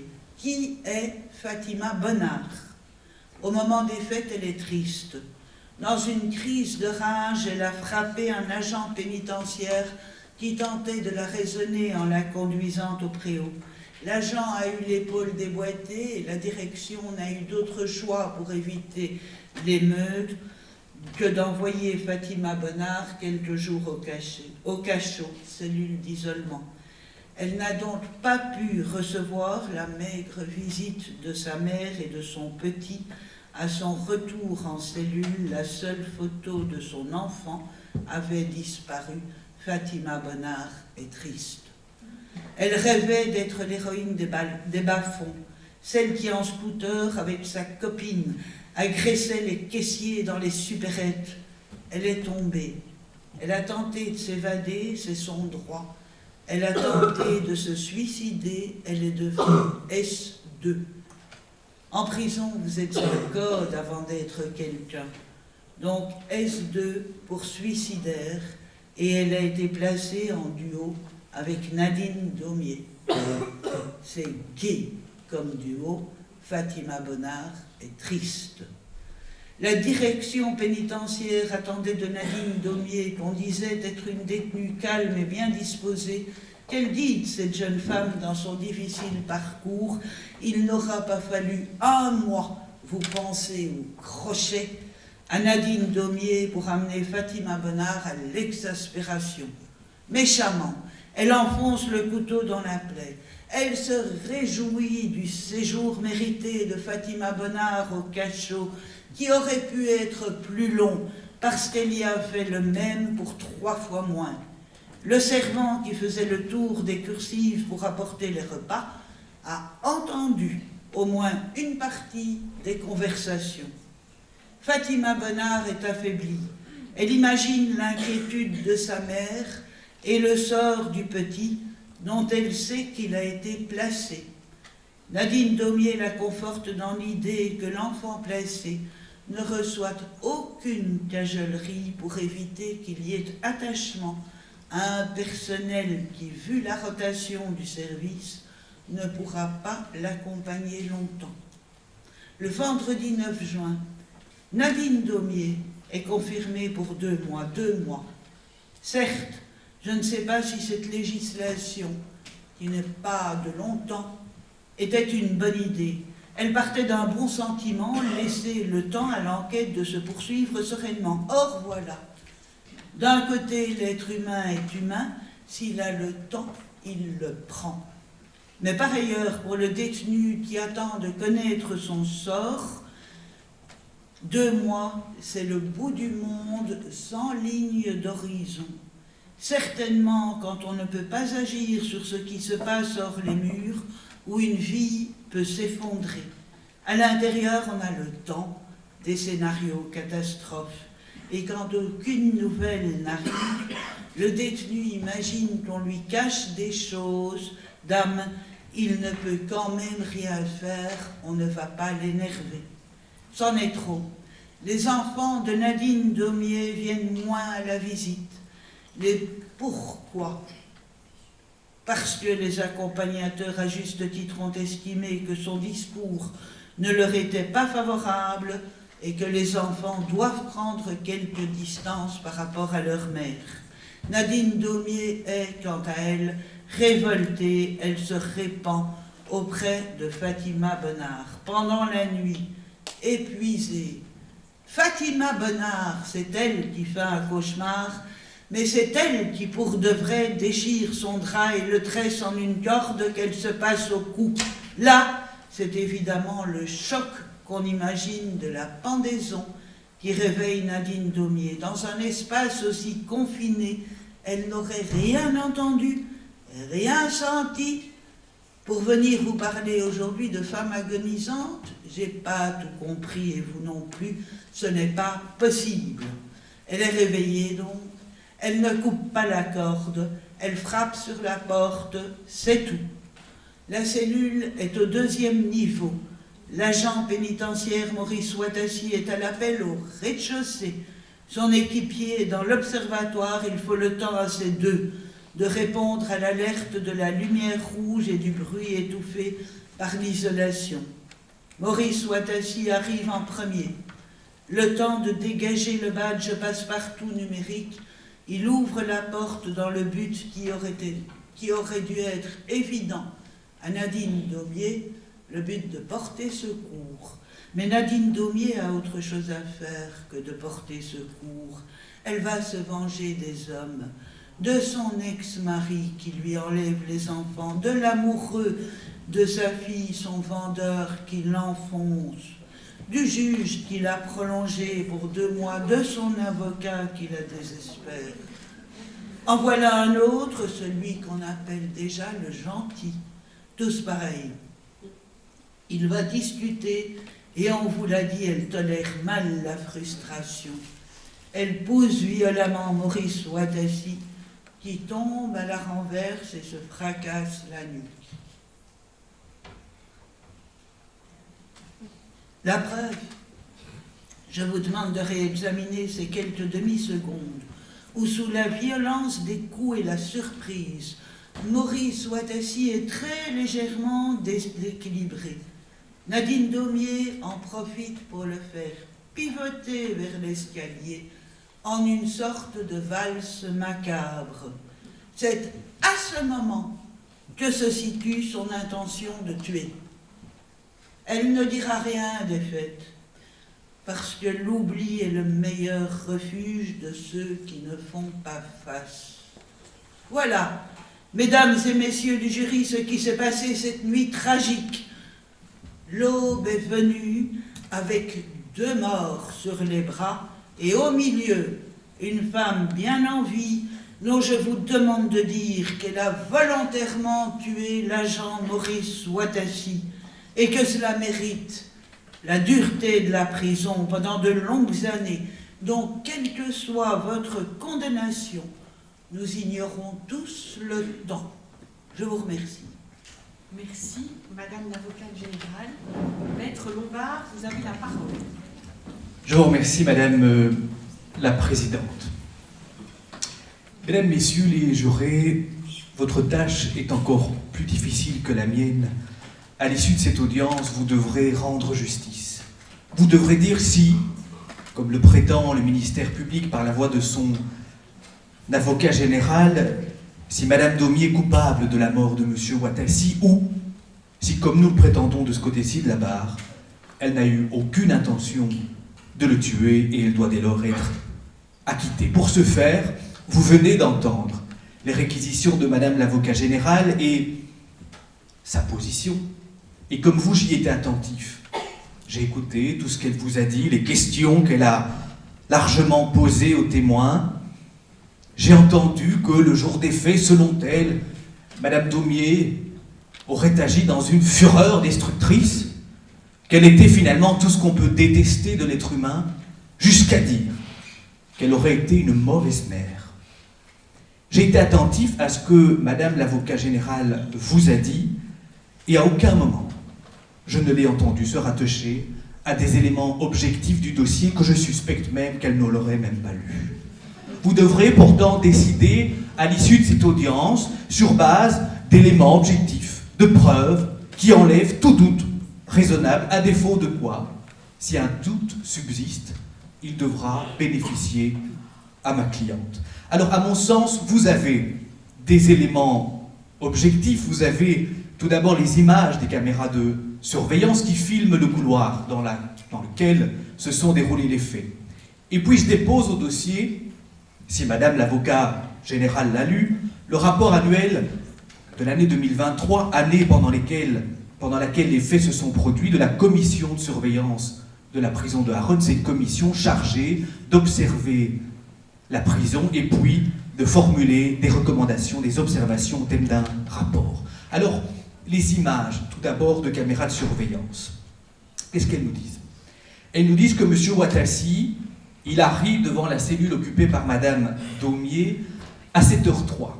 Très précisément, Madame le juge d'instruction a dit 7h03. Madame Daumier, elle vous a pourtant dit qu'elle s'était levée à 6h, entre 6h et 6h30. Et rien au dossier ne vient dire le contraire, qu'elle se serait levée un peu avant ou un peu après. Elle vous a dit immédiatement, je me suis levé, j'ai constaté que ma codétenue avait quelque chose comme une sorte de corde autour du cou, le visage rouge, et elle a encore dit, j'ai hurlé, j'ai crié à l'aide, et immédiatement, j'ai déclenché l'alarme depuis ma cellule, une alarme située juste à côté de la porte. Je la crois quand elle me dit qu'à ce moment-là, elle pensait pouvoir encore sauver Fatima, qu'elle pensait qu'il était encore possible que quelqu'un vienne l'aider, parce qu'elle me dit que ce qu'elle avait autour du cou était si serré, que son corps était si lourd, que seule, Madame Daumier, vous la voyez là, elle n'aurait pas su faire quelque chose seule. Elle vous a dit aussi que le temps, entre le moment où elle a appelé et le moment où M. Watassi s'est présenté à la cellule, lui avait semblé être une éternité. Et à nouveau, excusez-moi, mais je peux la croire. Je peux la croire, puisque, admettons qu'elle se soit réveillée à 6h30 et qu'elle ait déclenché l'alarme tout de suite après. Eh bien, il y a toujours 30 minutes. 30 minutes entre le moment où elle prévient et le moment où on arrive à la cellule. Mais il y aura encore un quart d'heure que ce serait inexplicable dans cette situation-là. On vous dit la formation, on vous dit ceci, cela, mais le temps il passe. Et à 7h03, 45 secondes, enfin, M. Ouattasi ouvre la cellule. Alors il ouvre sans regarder, on vous a dit guichet tout à l'heure, moi j'appelle ça un œilleton, quelque chose qui sur la porte permet de voir ce qui se passe à l'intérieur. Or, Madame la directrice l'a dit, c'est la procédure. On regarde avant d'entrer comment on frappe la porte avant d'entrer. Sur les images, M. Ouattasi ne me semble pas, vous les verrez au dossier, mesdames, messieurs les jurés, il ne me semble pas pressé quand il arrive. C'est d'ailleurs confirmé, son collègue dans son audition nous a dit l'alarme déclenchée par Madame Daumier, on ne l'a pas vue tout de suite. Je suis arrivé en retard, je suis arrivé au centre de contrôle, le temps que je regarde, que je me rends compte qu'il y avait une alarme qui sonnait, et puis que je prévienne, et que M. Ouattasi était en bas, il y a 3 étages. Il y a eu une éternité, c'est exactement ce que Madame Daumier vous dit. Et quand il arrive, M. Ouattasi, sur les images, on ne voit pas Madame Daumier surgir comme une bête féroce, dans une fureur destructrice. Non, on la voit s'adresser à l'agent. Elle s'exprime, elle parle. Elle explique ce qu'il se passe. Et oui, on a les images, mais on n'a pas le son.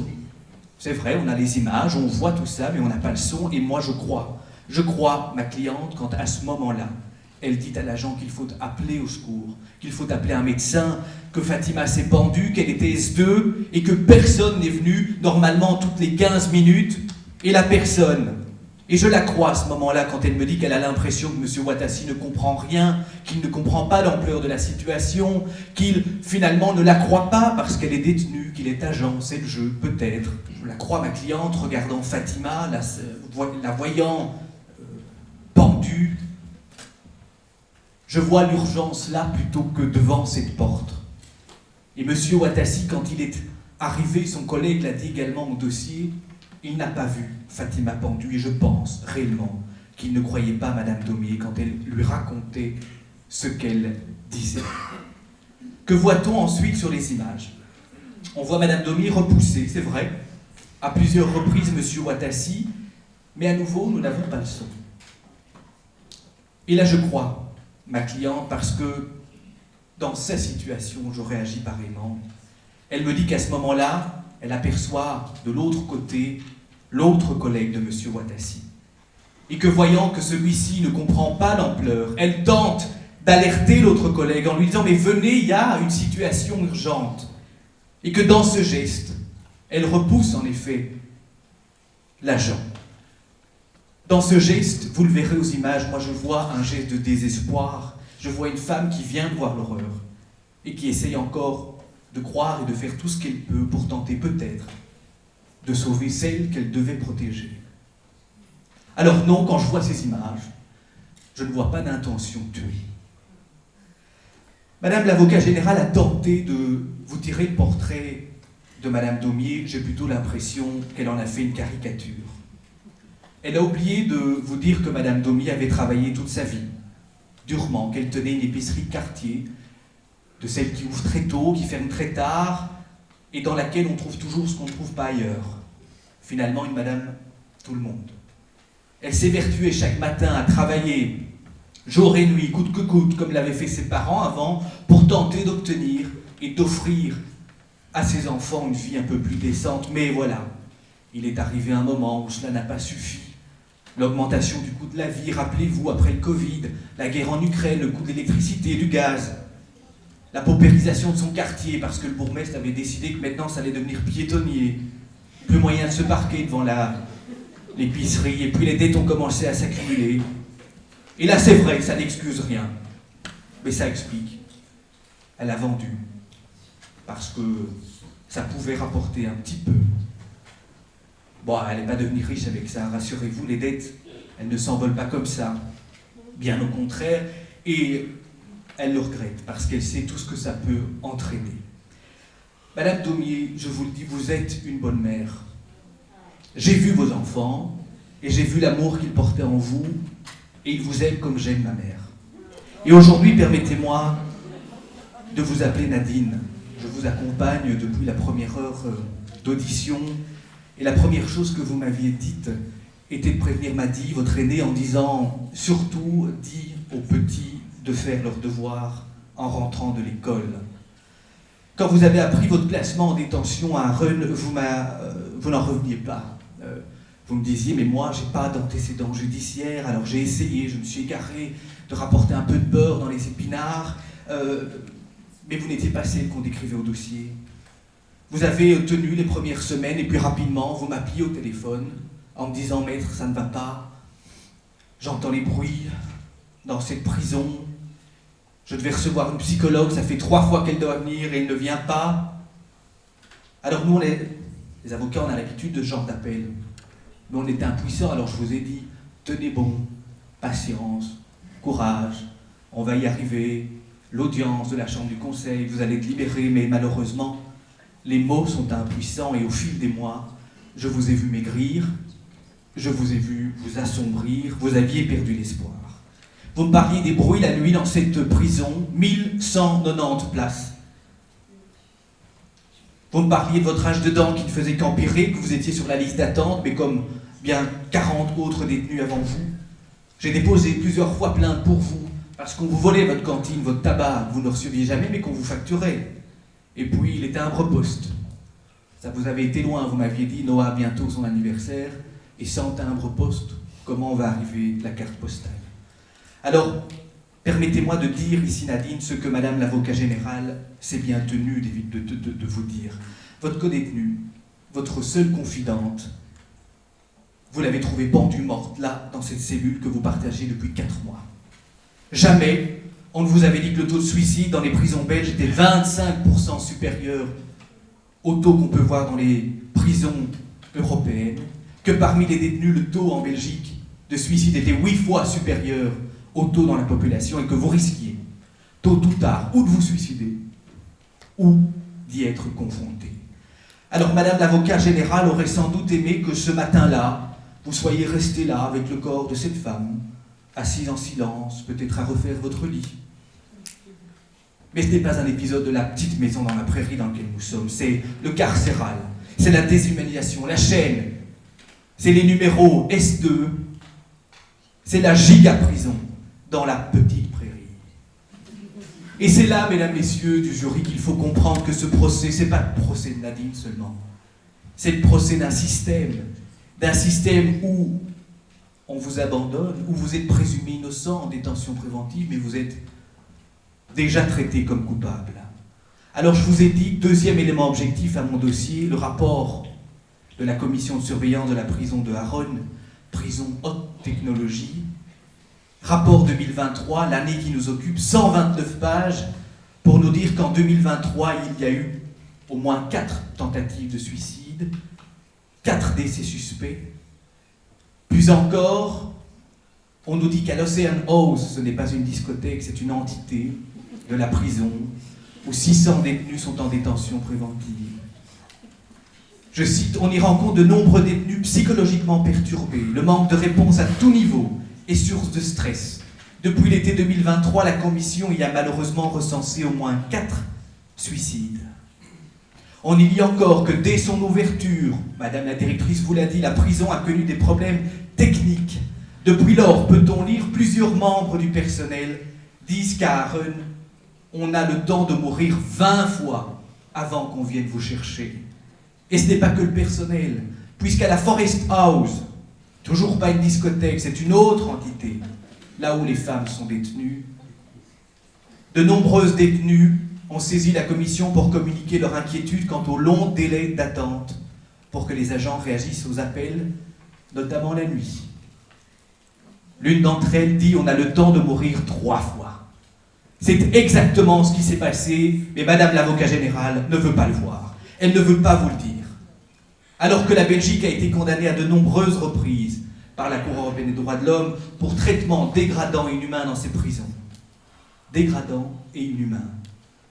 Sans parler des nombreuses condamnations pour le manque d'action au niveau de la surpopulation. Alors aujourd'hui, mesdames, messieurs les jurés, c'est le système, c'est ce système que je vous demande de condamner, pas ma cliente. Si vous voulez rendre justice, mesdames, messieurs les jurés, vous la quitterez. Je vous remercie, Maître Lombard. Madame, avez-vous quelque chose à ajouter à ce que votre avocat a plaidé pour votre défense? Je n'ai rien à ajouter, si ce n'est que je m'excuse auprès de la famille de Maurice Watassi. Je pense à ses enfants. Tout cela n'était pas volontaire. Je vous remercie, Madame. Il m'appartient maintenant de faire certaines recommandations à Mesdames et Messieurs les membres du jury. Vous allez devoir juger Madame Daumier, non pas la personne de Madame Daumier, s'agissant d'examiner d'abord si elle est coupable de l'accusation qui lui est portée, à savoir d'avoir volontairement tué Monsieur Watassi. La prévention de meurtre emporte que soient rencontrées deux conditions. Nous en avons une, Monsieur Watassi est mort du fait d'une poussée ou de plusieurs poussées de Madame Daumier. La seule question qui sera soumise et qui sera à débattre, et qui a été débattue entre les parties, est celle de savoir si elle a eu l'intention de le tuer au moment où elle l'a poussé. J'engage le jury, non pas à s'appuyer sur ce que on appelle l'intime conviction et qui était seulement requise précédemment. Désormais, le droit impose aux membres du jury d'examiner avec beaucoup de scrupules, de vigilance et de rectitude chacun des éléments du dossier pour asseoir non pas une conviction, mais une certitude que l'accusé a, en l'espèce, voulu tuer la victime. Il est donc question d'écarter, c'est une sorte de phare contraire, d'écarter, on vous l'a dit, tout doute raisonnable. Voilà le cadre dans lequel je voulais engager votre réflexion. Nous allons nous retirer pour délibérer et nous viendrons ensuite livrer la décision que vous aurez prise. Je vous remercie de me suivre.